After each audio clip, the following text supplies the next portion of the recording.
మన ఊరు మనబడి కార్యక్రమం ద్వారా ప్రభుత్వ పాఠశాలలు అన్ని విధాల అభివృద్ధి చేసినట్లు మంత్రి సబితా ఇంద్రారెడ్డి తెలిపారు. తెలంగాణ దశాబ్ది ఉత్సవాల్లో భాగంగా రంగారెడ్డి జిల్లా కందివాడలో విద్యా దినోత్సవాన్ని ఘనంగా నిర్వహించారు.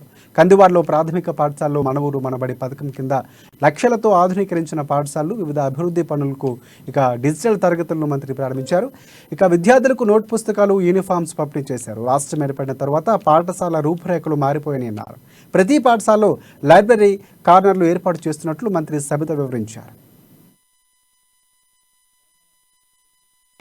ఉచితంగా విద్యను అందించాలని దాంట్లో ఒక్కరోజుతో వచ్చేది కాదు కాబట్టి గురుకులాలు అనేది ఏర్పాటు చేస్తుండే ముఖ్యమంత్రి గారు.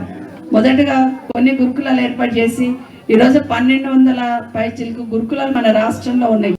ఓన్లీ గురుకులాలను ఇంచుమించు 6 లక్షల పైచిలకు స్టూడెంట్స్ చదువుతూ ఉన్నారు.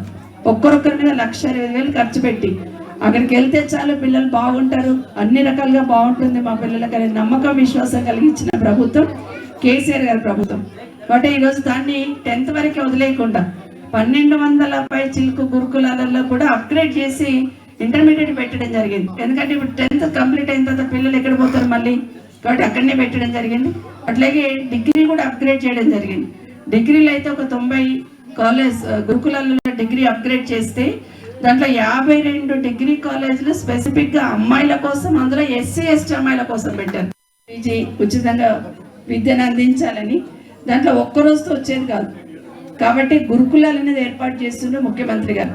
మొదటగా కొన్ని గురుకులాలు ఏర్పాటు చేసి ఈరోజు 1200 పైచిలకు గురుకులాలు మన రాష్ట్రంలో ఉన్నాయి. ఓన్లీ గురుకులాలను ఇంచుమించు 6 లక్షల పైచిలకు స్టూడెంట్స్ చదువుతూ ఉన్నారు. ఒక్కరొక్కరి మీద 1,20,000 ఖర్చు పెట్టి అక్కడికి వెళ్తే చాలు పిల్లలు బాగుంటారు,